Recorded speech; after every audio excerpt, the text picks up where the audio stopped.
बोलो जयकारा बोल मेरे श्री गुरु महाराज की जय। सभी गुरुमुख प्रेमियों से सप्रेम जय सच्चिदानंद। एक अमीर आदमी ने अपने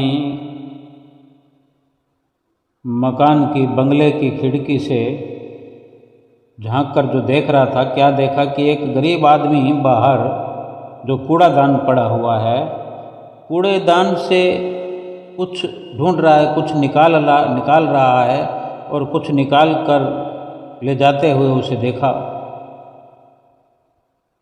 तो इस प्रकार देखने पर ग्लानि हो जाती है, बड़ा दुख होता है। अगर कोई मिलान करे अपने से इस प्रकार की घटना दुर्घटना, तो उसने भी अपने आप से उसको मिलाते हुए कि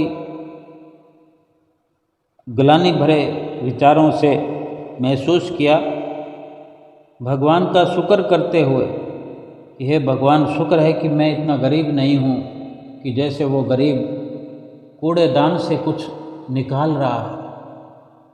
जिस कूड़े को लोग फेंक दिया करते हैं, उसी में से अगर कोई कुछ ढूंढ रहा है तो कितना दुख होता है। अगर संतोष करना चाहे तो कोई कर सकता है। उसने शुक्र मनाया कि मैं गरीब नहीं हूँ। तो एक गरीब आदमी की बात है कि एक गरीब आदमी वो भी संतोष कर सकता है किसी को देखकर। गरीब आदमी ने जो चारों ओर देख रहा था, देखा कि एक जगह नजर आया कि एक आधे अधूरे कपड़े पहने हुए सड़क पर कई प्रकार से जैसे कोई पागल करते हैं, अनसमझ करते हैं, पागलों जैसे व्यवहार करता हुआ देखा। आधे अधूरे कपड़े पहने हुए दुर्व्यवहार किसी से कर रहा था। तो उस गरीब आदमी ने भगवान का शुक्र किया कि हे भगवान, शुक्र है कि मैं ऐसा इस पागल जैसा पागल नहीं हूँ।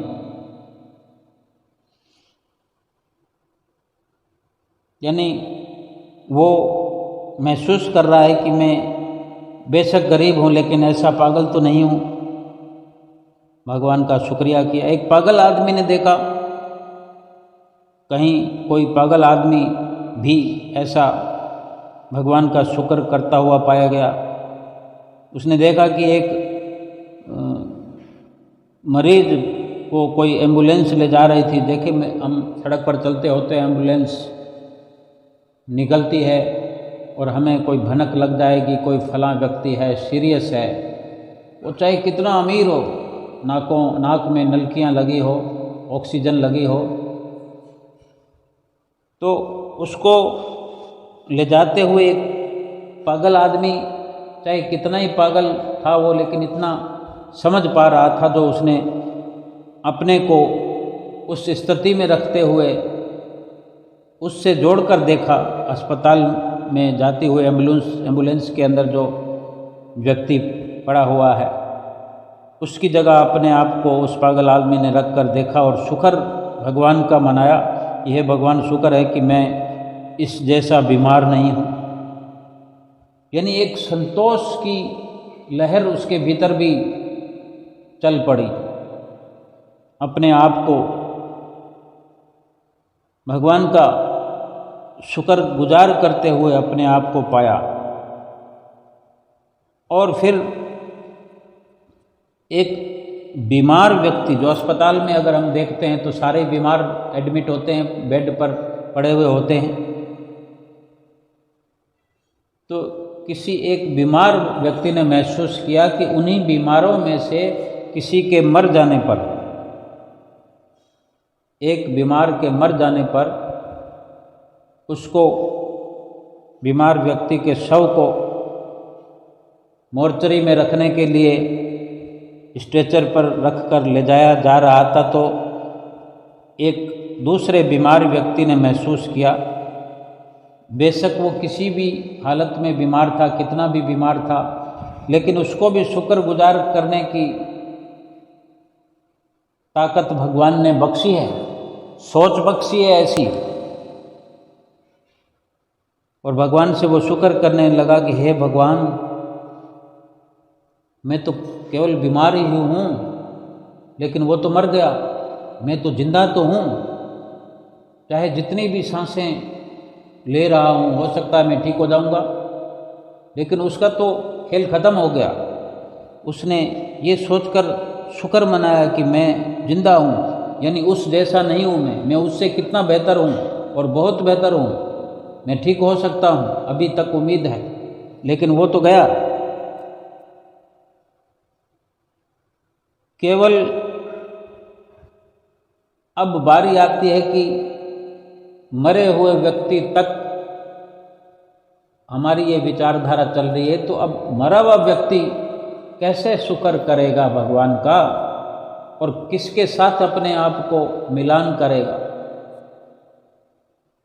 एक गरीब ने पागल के साथ मिलान किया, अमीर ने गरीब के साथ मिलान किया, पागल ने एम्बुलेंस में जाते हुए किसी बीमार के साथ मिलान करते हुए शुक्र मनाया, पागल ने भी शुक्र मनाया, और फिर वो बीमार भी उस मरे हुए व्यक्ति को देखकर शुक्र मना रहा है। तो अब मरा हुआ व्यक्ति तो शुक्र मना ही नहीं सकता, उसका तो खेल खत्म हो गया।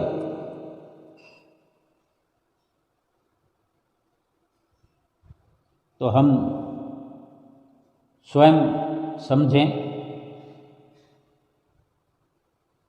हमने सभी प्रकार के आशीर्वाद और जीवन के उपहार के लिए आज भगवान को धन्यवाद दिया।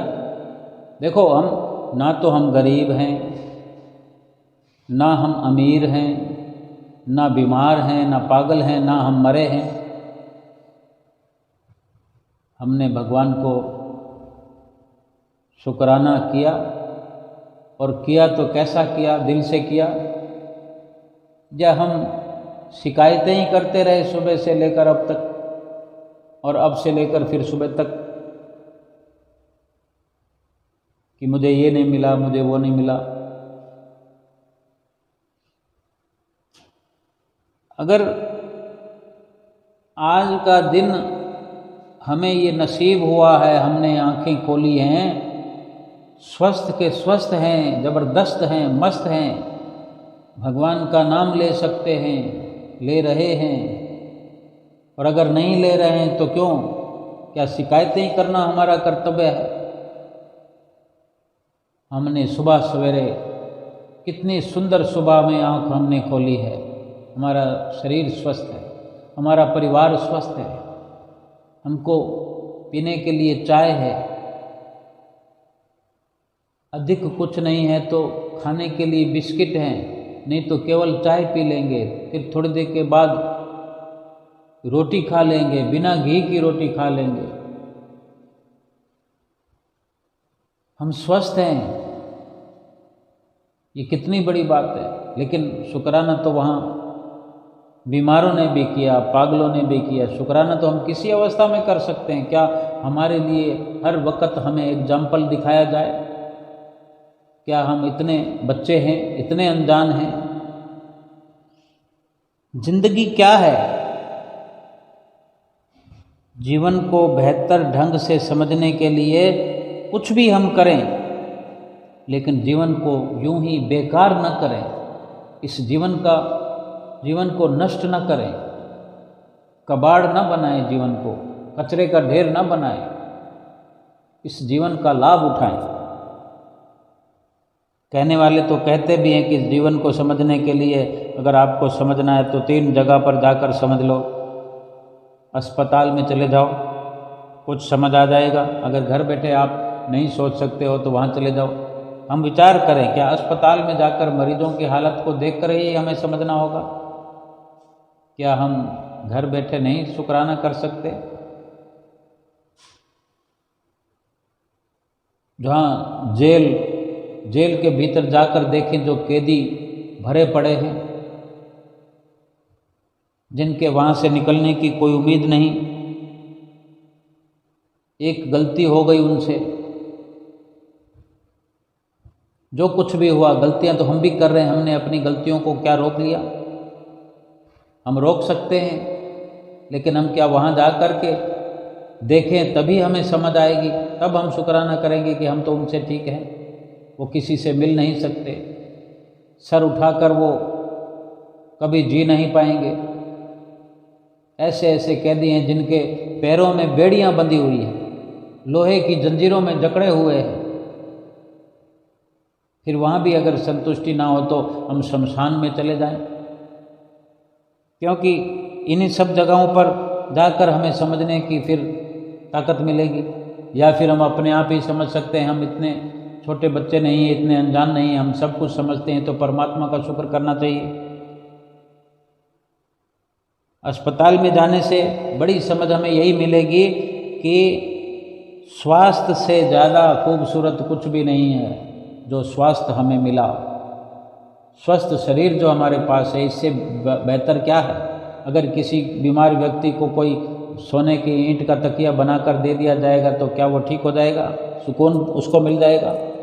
वो यही चाहता है कि मैं स्वस्थ हो जाऊँ। लेकिन हम स्वस्थ हैं तो हम समझें हमारी सोच कितनी बेहतर है, हम समझें कि हम कितने बेहतर हैं अगर हम स्वस्थ हैं। लेकिन हम कोई ना कोई रोना रोते रहते हैं।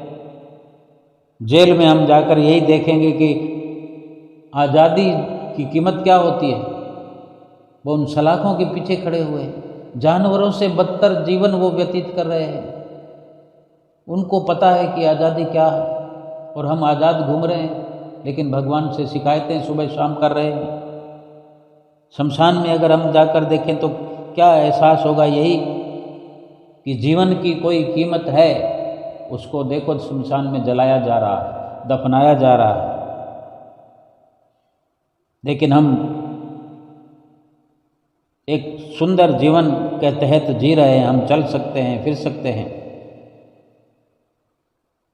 शमशान में जाने से पता लगेगा कि हम किस अहंकार में हैं। जिस जमीन पर हम चल रहे हैं वही जमीन कल हमारे ऊपर होगी।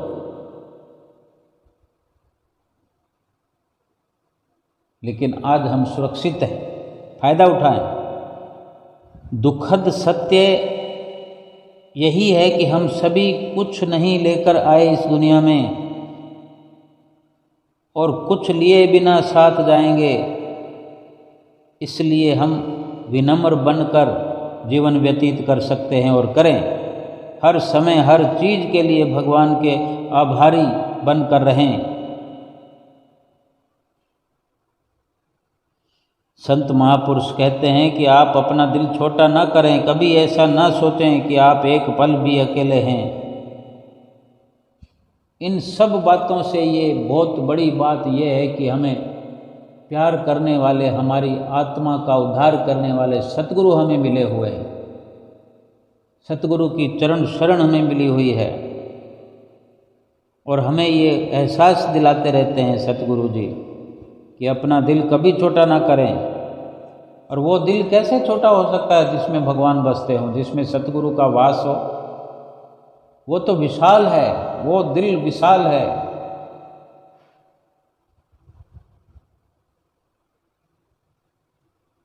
क्योंकि सतगुरु हमें एहसास कराते हैं कि एक पल भी आप अकेले नहीं हैं। क्या आप ये ना सोचें कि आपको कोई देखने वाला नहीं है, पूछने वाला नहीं है। हमसे जो आपका सच्चा रिश्ता बन गया है, जिस सच्चे रिश्ते के बंधन में बंधे हो, गुरुमुखों के लिए ये सतगुरु की आवाज़ है, सतगुरु की ये सतगुरु का फरमान है कि ये मत समझना कि आप अकेले हो, कोई आपकी संभाल करने वाला, कोई देख रेख करने वाला नहीं। आपको परमात्मा की ओर से, सतगुरु की तरफ से हर सहायता मिल रही है। आप कोशिश करो, समझने की कोशिश करो। लेकिन हम वो सब देखने की कोशिश नहीं करते, महसूस नहीं करते जो सतगुरु फरमान करते हैं। हम शिकायतों में लगे हुए सतगुरु के उपकारों की अनदेखी करते हैं, सतगुरु के वचनों की अवहेलना करते हैं, अवज्ञा करते हैं। हमें सोचना चाहिए, जिसकी हमें ज़रूरत है, जो हमें चाहिए जीवन में, कभी कभी हमें वो नहीं भी मिलता। कभी कर्मों का भार कुछ ज़्यादा इतना हमारे सामने खुल जाता है, कोई भारी कर्मों की पोटली हमारी खुल जाती है हमारे आगे, तो कुछ दिक्कत परेशानियां भी आ जाती हैं। कभी मानसिक दुख हो जाता है, कभी शारीरिक दुख हो जाता है, कभी खान पान से महरूम भी हो जाते हैं, खाने पीने की थोड़ी दिक्कत हो जाती है,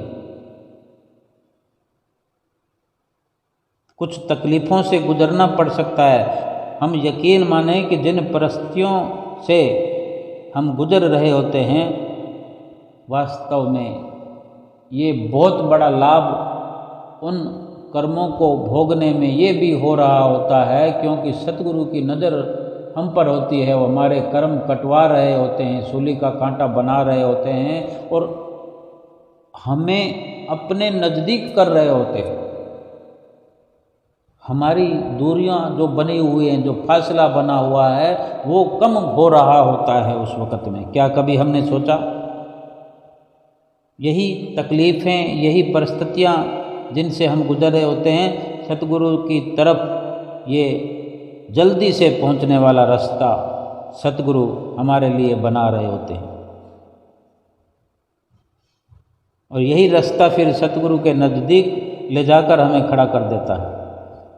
हमारी आत्मा को सोना बनाने के लिए, कुंदन बनाने के लिए आग की भट्टी से गुजरना पड़ता है। आत्मा पर भार है कर्मों का। जब आत्मा को सुधार करना है तो उस पर जो कर्मों का लेप चढ़ा हुआ है वो उतारना पड़ेगा, तो थोड़ी ठोका ठाकी करनी पड़ती है, आग में तपाना पड़ता है।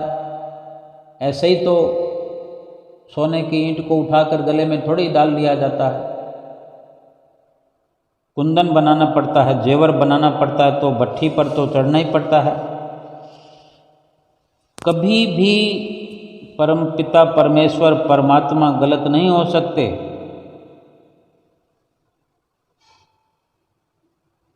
कभी हमारे दिलों को ठेस पहुंचाने की परमात्मा सोच भी नहीं सकते। सतगुरु परमात्मा भली भांति जानते हैं कि जीव कितना कमज़ोर है, निर्बल है और किन मुसीबतों से गुजर रहा है। उनको दया आती है। अगर कोई आत्मा का दुख है तो वो स्वयं उस सतगुरु का दुख है। जैसे बेटे पर आया हुआ दुख बाप को यूं ही दुखी कर देता है। बेटा अगर दुख में पड़ा हो तो बाप ऐसे ही दुखी होता रहता है। इसलिए आत्मा का हर दुख परमात्मा का है, स्वयं सतगुरु का है वो दुख।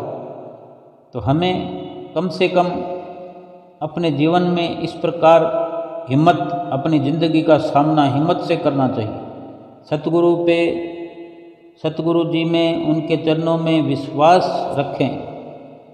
ये वक्त हमेशा एक जैसा नहीं रहता, बदलता रहता है। हर आदमी, हर इंसान इसी आशा से जी रहा है आप किन परिस्थितियों से गुजर रहे हो। जितना भी हमारे भीतर और बाहर है सतगुरु अच्छी तरह जानते हैं। हम अपना कर्म निष्कामता से करें, बाकी सतगुरु पे छोड़ दें। सतगुरु की इच्छा पर छोड़ देने में हमारी भलाई है। सतगुरु जी की मेहर का तहे दिल से इंतज़ार किया करें। सतगुरु की मेहर बरसती है और सतगुरु के वचनों पर चलते रहे। आ जाते हैं आँखों में आंसू बार बार, मुझे प्यार छिपाना नहीं आता। दुनिया पूछती है क्या रिश्ता है सतगुरु से, पर मुझे बताना नहीं आता। इस प्रकार के विचारों को अपनाएं। इस प्रकार की जीवन शैली बनाएं। जीवन धन्य बन जाएगा, जीवन खुशहाल बन सकता है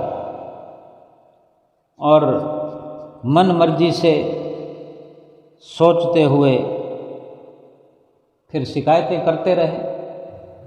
शिकायतें करने से सतगुरु की प्रसन्नता नहीं उतरती। सतगुरु का दिल खुश नहीं होता, उन्हें दुख होता है, क्योंकि वे सदैव हमारे सुखों की कामना करते हैं, सुखों का प्रयास करते हैं कि हमारा जीवन सुखी हो जाए, हम सुखों से भरपूर हो जाएं, और हम शिकायतें कर रहे होते हैं।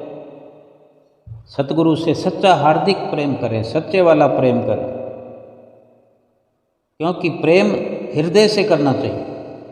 अगर हम देखा देखी वाला प्रेम करते हैं सतगुरु से कि 4 लोग जा रहे हैं तो हम भी चले जाएं दर्शन करने, 4 लोग सेवा कर रहे हैं तो हम भी सेवा करने चले जाएं, सेवा में लग जाएं, नहीं, हम मुस्तबिल बनाएं, अपना एक निजी, जो कहते हैं ना कि नियम बनाएं अपना। अगर देखा देखी करेंगे तो फिर सत्य जो है वो छिप जाएगा और परिणाम उल्टा हो जाएगा। हम सेवक हैं, हम भगत हैं, गुरमुख हैं, प्रेमी हैं। सतगुरु से हमने सच्चा रिश्ता कायम किया है, अटूट बंधन से बंध गए हम उनसे, और सेवक कहलाते हैं। सेवक सतगुरु ने स्वीकार किया है। सेवक का तो धर्म यही है कि सतगुरु के वचन जो चेतावनी देते हैं सतगुरु, अगर कठोर भी हों सतगुरु के फरमाए हुए वचन, चाहे कितने भी कठोर हों, हमारे मन के कितने विपरीत हों, उलट हों, हमको भाने वाले ना हो, इस प्रकार के भी वचन सतगुरु से हम सुने और समझ में भी हमारे ना आवे, तो कम से कम सत्य समझकर माने, सत्य सत्य करके महसूस करें कि जो भी सतगुरु ने वचन फरमाए हैं वो सच्चे हैं, हमारे हित के लिए हैं, क्योंकि सतगुरु हमारे हितकारी हैं, हितैषी हैं, हमारा बुरा कभी चाह नहीं सकते। ऐसी सोच अपने सतगुरु के प्रति अपने भीतर में धारण करें। जब भी सतगुरु की आज्ञा होती है, दिल में एक प्रसन्नता धारण करके उसको मानने का प्रयास करें। लेश मात्र भी अपने सतगुरु के वचनों पर संशय या भ्रम नहीं होना चाहिए। संशय या भ्रम अगर नहीं हुआ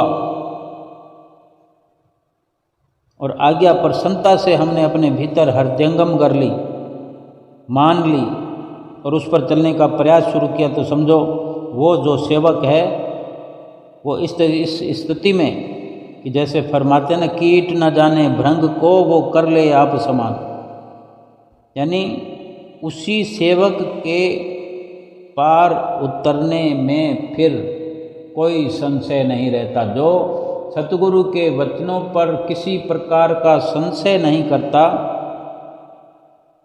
फिर उसके पार उतरने में भी कोई संशय नहीं रहता। ये सतगुरु के वचन हैं। आत्मा का लाभ प्राप्त करना है, आत्मा को सोना बनाना है, कुंदन बनाना है, तो शरीर पर कष्ट तो सहन करना पड़ेगा। आत्मिक लाभ चाहे कितने भी शारीरिक कष्ट सहन करने के बाद मिलें, तो भी एक सेवक को समझना चाहिए ये एक बहुत सस्ता सौदा है। उस लाभ की ओर हमारा ध्यान होना चाहिए, लाभ की ओर नज़र जानी चाहिए कि लाभ कितना बड़ा है। शरीर तो वैसे ही मिट जाएगा, मिटने के लिए मिला है। शरीर रखने के लिए, रहने के लिए नहीं मिला, सदा सदा के लिए नहीं मिला हुआ है। जो काम करने के लिए मिला है वो काम तो यही है कि आत्मा को कुंदन बनाना है, आत्मा को सोना बनाना है। जो इस पर जितनी लाग लपेट चढ़ी हुई है, पाप कर्मों का कचरा कबाड़ इसके साथ मिक्स हुआ है, वो सारा जंग चढ़ा, वो सारी साफ सफाई करने से शरीर को कष्ट तो होगा ही, लेकिन उस शरीर के कष्ट पाते पाते जब आत्मा चमकने लगेगी तो ये समय रहते ये शरीर भी चमक जाएगा, कष्ट मिट जाएंगे। फिर जितना भी कर्मों का बोझ है वो हम लेकर आए हैं, हमने वो इकट्ठा किया है, तो फिर उसको बोझे को ढोना, बोझे को उतारने में जो दुख परेशानी होगी तो वो भोगना तो पड़ेगा। लेकिन सतगुरु के हमारे अंग संग होने के कारण आधा भी दुख हम पर सतगुरु नहीं आने देते, आधे से आधा भी नहीं आने देते, उससे भी आधा, यानी लगभग सब का सब दुख हमारा ऊपर ऊपर से मिटा देते हैं। हमें थोड़ी सी खरोंच भर भी आती है और तो हम शिकायतें करने लग जाते हैं। हमको इस प्रकार महसूस करते हुए कि कितने भी शारीरिक कष्ट आ रहे हैं तो हमें ध्यान रहना चाहिए, ध्यान में रखना चाहिए कि सतगुरु हमारे साथ हैं, उनकी नज़र हम पर हर वक्त बनी हुई है, हमारा अहित नहीं होने देगी।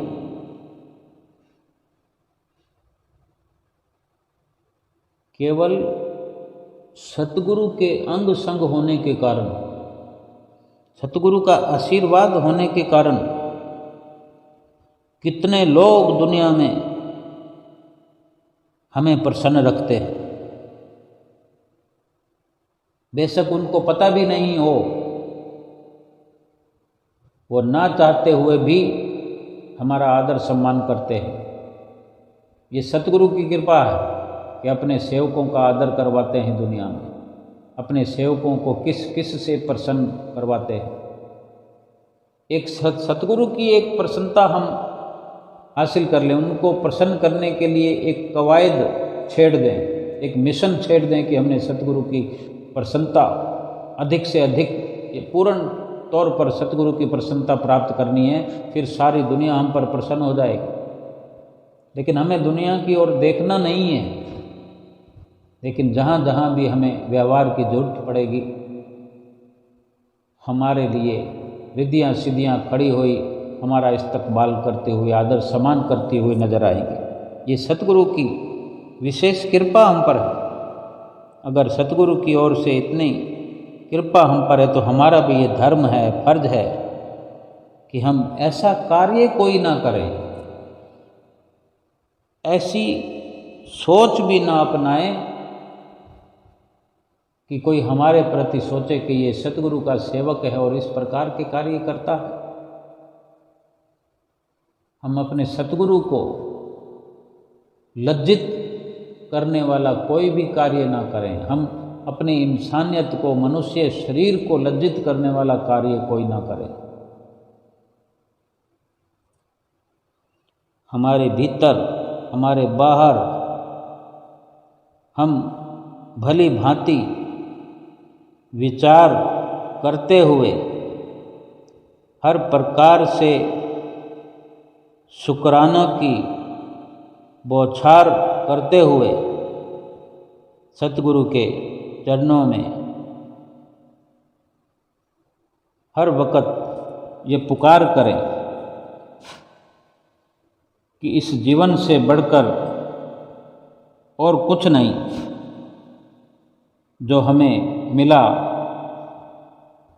उसका हम हर वक्त शुक्राना कर रहे हैं, और सतगुरु हमें शक्ति प्रदान करें कि हम शुक्राना करते रहें, हर पल शुक्राना करते रहें, हर पल सतगुरु के चरणों में शीश निभाते रहें कि हमें ये स्वस्थ जीवन मिला, सतगुरु का प्यार मिला, सतगुरु से शिक्षा मिलती रहती है, सतगुरु के वचन नित्य प्रति सुनने को मिलते हैं, सतगुरु के दर्शन दीदार करते हैं। तो ये शक्ति भी हमें सतगुरु प्रदान करें कि हम हर प्रकार की सतगुरु से मिली हुई सुविधाओं का आदर सम्मान करते रहें और अपने जीवन को सतगुरु के बताए हुए वचनों पर ढालते रहें। अगर सतगुरु का शुक्राना करना सीख जाए, सतगुरु की रहमतें नेमतें समझना सीख जाएं, तो संसार में कुछ और पाने की जरूरत नहीं है, क्योंकि जो कुछ पा लिया है, सतगुरु की जो रहमत को पा लिया है, क्या और कुछ पाने की जरूरत रहती है बाकी? बड़े बड़े राजा महाराजा जिस वस्तु से गाफिल हैं, भक्ति से गाफिल हैं, बड़े बड़े धनाढ़ सेठ चाह कर भी सुख की प्राप्ति नहीं कर सकते, और हम सहज में उस सुख को पा रहे हैं। उस सतगुरु की प्रसन्नता के हम पात्र बने हुए हैं, और क्या प्राप्त करने की जरूरत है। सतगुरु के इशारे मात्र से भक्ति से भरपूर हमारा हृदय हो रहा, जीवन सफल हो रहा, और करोड़ों अरबों होने पर भी और भक्ति से उनका अगर पल पल करके जीवन भक्ति के बिना, भक्ति से खाली जो जीवन व्यतीत हो रहा है, क्या वो जीवन हम अपनाना चाहते हैं? हमारे जैसी उपलब्धियां वो प्राप्त करना चाहते हैं, वो करोड़ों अरबों वाले, लेकिन उन्हें तरीका नहीं है, उन्हें सतगुरु की शरण नसीब नहीं है। मनुष्य जीवन तो उनका भी है, मनुष्य जीवन हमारा भी है, लेकिन कितना जमीन आसमान का फर्क है कि हमारे हाथों में क्या है। हमारे हाथ में भक्ति है, हमारे पास भक्ति का सरमाया है साथ ले जाने के लिए, और उनके हाथ दोनों हर वक्त खाली है। वो हर वक्त खाली हाथों का सफ़र कर रहे हैं, और खाली हाथ दुनिया से चले जाएंगे अगर भक्ति नहीं है, सतगुरु की चरण शरण अपनाई नहीं है। क्योंकि भक्ति तो सतगुरु की चरण शरण अपनाने से मिलती है। करोड़ों अरबों खर्च करने से भक्ति या भक्ति वाला सुख या शांति आनंद प्राप्त नहीं होता। फरमाते हैं कि जो पल बीते भक्ति में सो ही सफल कहाही, जो पल बीते भक्ति में सो ही सफल कहाही, भक्ति बिना जो पल गए सो किस लेखे माही, सो किस लेखे माही। जो पल बीते भक्ति में वही सफल है, वही पल सफल हैं। अगर हम 2 पल भक्ति करते तो 2 पल सफल है, और हमारा हर पल पल पल करके भक्ति में लगा हुआ है तो हर पल सफल है। इसी प्रकार अगर हमारा जीवन भक्ति में लग जाए तो हमारा पूरा जीवन सफल है। और भक्ति के बिना पल पल करके अगर जीवन गुजार दिया तो पूरा का पूरा जीवन फिर किस लेखे में है। हमारी सफाई कौन सुनेगा? हमारी ये सुनने सुनाने का अवसर किसको मिलना है? अमली फैसले सुनाए जाएंगे, क्योंकि बही खाता तो पहले से तैयार पड़ा है। अगर हमसे कोई पूछ भी लेगा तो हम क्या कहेंगे? अगर सफाई का वक़्त दे भी दिया जाए तो हम क्या कहेंगे? हमने मकान बढ़ाया, बिल्डिंग बनाई, फैक्ट्री बनाई, कंपनी बनाई, 1000, 2000, 20,000, 10, 50,000 नौकर हमारे फैक्ट्री में काम करते थे, यही सब कहेंगे। फिर पूछा जाए कि कहाँ है वो लेखा जोखा, वो करोड़ों कमाए, वो अरबों कमाए, किस प्रकार कमाए? तो हमारा झूठ ही झूठ निकल कर सामने आएगा। हमारी पोल पट्टी खुलकर बाहर हमारे सामने बिखर जाएगी। हमने जो जो छुपा छुपा कर कार्य किए वहाँ सबके शुभ खुल जाएंगे भेद। लेखा जोखा सब उनके पास लिखा हुआ है। सब कुछ हम जो अभी अभी का अभी कर रहे हैं, रात को करते हैं, सुबह करते हैं, या जिस पल भी पाप बुराइयां करते हैं, वो सब का सब लिखा जा रहा है। उस प्रभु परमेश्वर की फाइल में, बही खाते में सब कुछ लिखा हुआ है। वहाँ फिर क्या हम वकील करेंगे? जज को क्या रिश्वत देंगे जो हमारे हक में फैसला सुनाया जाएगा? वहाँ वकील, दलील, अपील कुछ भी नहीं सुना जाता, ना अवसर दिया जाता है। फैसला सुनाया जाता है कि इसको 84 लाख योनियों की कैद में डाल दिया जाए। हो गया फैसला। फिर करोड़ों अरबों खरबों या इससे भी ज़्यादा, उनको याद कर कर के रोते रहेंगे। ये आत्मा कितना रोते कुरलाते हुए आई है, क्या कमी है, अभी और रुलाना है इसको, इस जीव आत्मा को जो कुत्ते बिल्ले बन बन कर आई है, कीट पतंगे बन बन करके आई, मच्छर मक्खी, मेंढक मछली, मगरमच्छ, हाथी, सांप, तरह तरह के सांप, रंग बिरंगे सांप, रंग बिरंगे चिड़ियाँ, कबूतर, पानी के जानवर, जमीन के जानवर, आकाश के जानवर, जीव जंतु पक्षी वगैरह, ये क्या क्या बनकर आएगी। फिर इस जीवात्मा को भेजने का कार्य हम करेंगे इंसानी स्तर पर आकर के, इस इंसानी जीवन को अपना करके फिर हम ये उपलब्धि हासिल करेंगे। करोड़ों अरबों का अहंकार अपने भीतर पाले हुए कि हम सृष्टि के राजा हो गए। सृष्टि के राजा के बारे में भी फरमान है महापुरुषों का, सगल सृष्टि का राजा दुखिया, नाम जपत होवे सुखिया।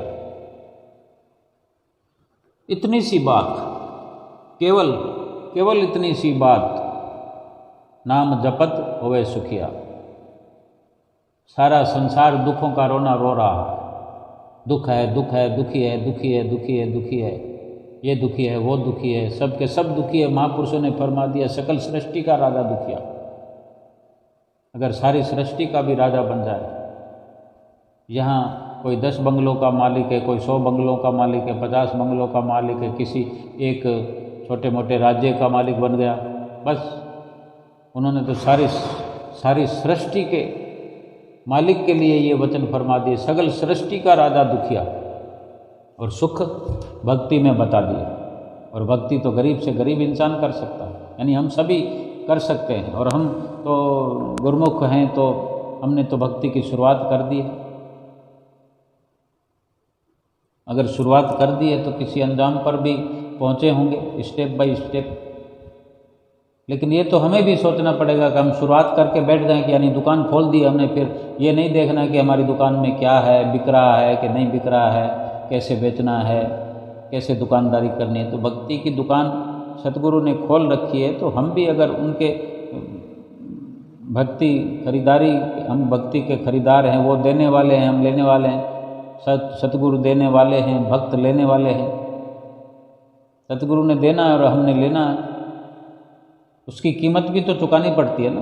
भक्ति को खरीदने का भी उन्होंने जो एक कीमत दर रेट रखी है, वो हमें बताया है कि हमें नित्य प्रति भजन सुमरन करना है, 5 नियमों की पालना करनी है, बस यही कीमत है और मिल जाएगा सुख। जो राजाओं महाराजाओं को जो सुख नहीं मिला वो हमें मिल जाएगा।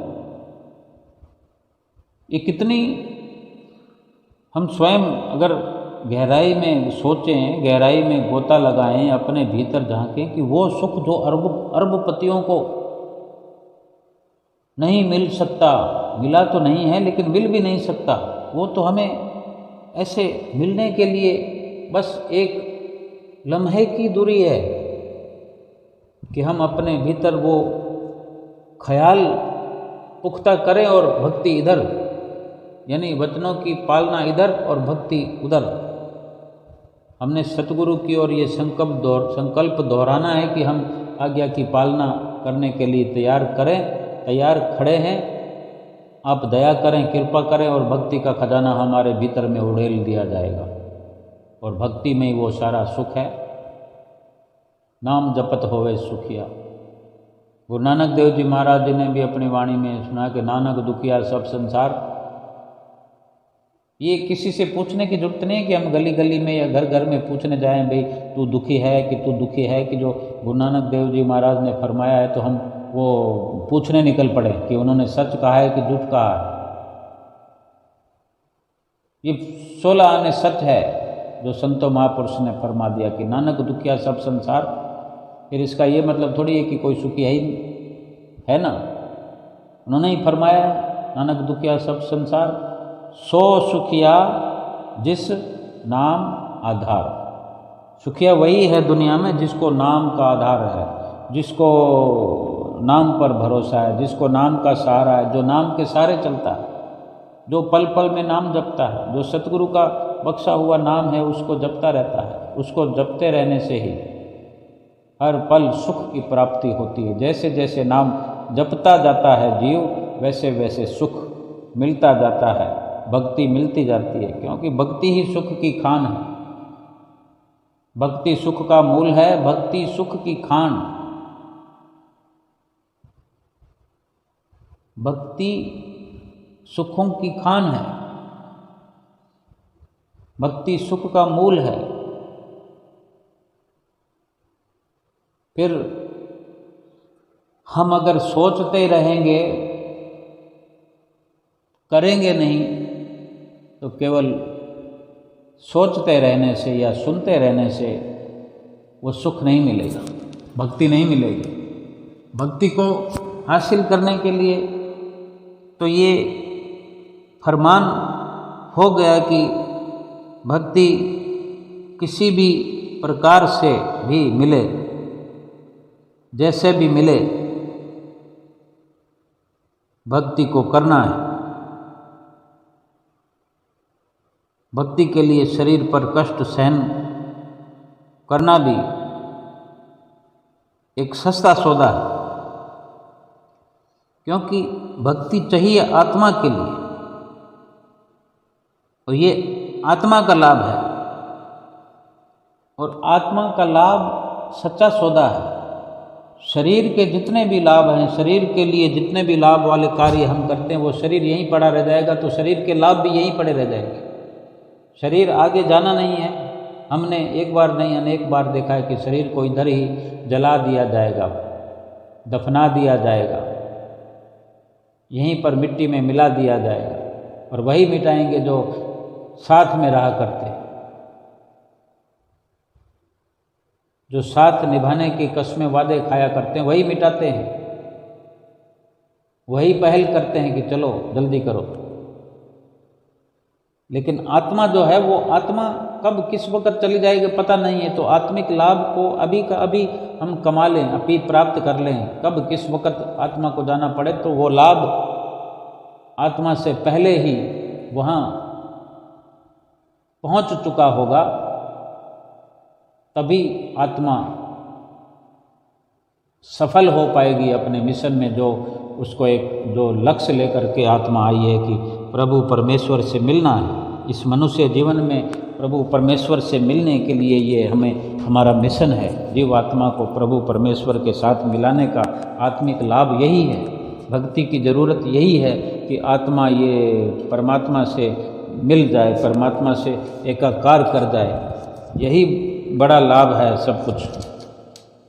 तो हमें अधिक से अधिक ये करते हुए कि आत्मा लाभान्वित हो जाए, आत्मा अपने लक्ष्य में कामयाब हो जाए, इसी चिंता के साथ, इसी चिंतन के साथ हर पल भक्ति में व्यतीत करते हुए, भक्ति को प्राप्त करते हुए और भक्ति की संभाल करते हुए, सतगुरु की प्रसन्नता हासिल करते हुए, भक्ति का सरमाया एकत्र करके जीवात्मा को सुरखरू बनाना है। बोलो जयकारा बोल मेरे श्री गुरु महाराज की जय।